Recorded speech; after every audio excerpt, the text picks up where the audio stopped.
Շնորհակալ եմ,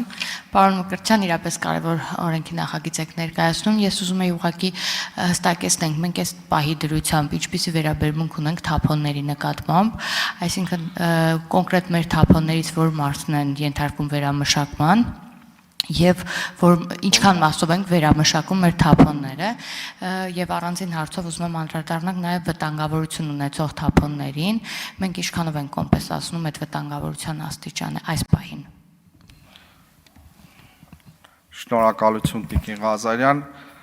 թափոններին վերաբերմունքը, եթե մեկ բառով նկարագրեմ, շատ, այսպես ասած, խնդիրների լուծման ուղղված վերաբերմունք է, որովհետև իրականում մեծ վնաս են հասցնում եւ բնությանը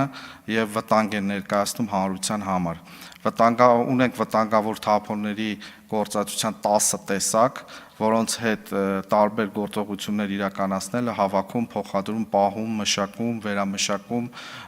եւ այլն, դրանք լիցենզավորված գործունեություն են, իրենցից ենթադրում եւ մենք արդեն ունենք տրված թվով 76 կազմակերպության լիցենզիաներ, որոնք իրականացնում են իմ նշած այս գործողությունները։ Բնականաբար վտանգավոր թափոնները տարբեր տեսակի են եւ գործողություններն էլ իրենցից ենթադրում են տարբեր կան ընկերություններ, որոնք զբաղվում են միայն դրանք պահելով, որոշ ընկերություններ հավաքելով եւ փոխադրելով, իսկ որոշները դրանք վերացնելուն ուղղված գործողություններն են իրականացնում։ Այս պահի դրությամբ Հայաստանի Հանրապետությունում շնորհակալություն ունենք։ Շնորհակալ եմ, պարոն Մկրտչյան, շարունակեք նաև տեսակավորում իրականացնում ենք, թե չէ ու ինչքանով ենք տեսակավորում թափոնները, վտանգավոր ինչ է առհասարակ։ Մենք ունենք թափոնների տեսակներ, որտեղ իրականացնում են ընկերությունները տեսակավորում եւ վերամշակման են դրանք ենթարկում, օրինակ կարող եմ նշել որոշակի առումով պլաստիկից առաջացած թափոնների հետ կապված։ Եվ նաև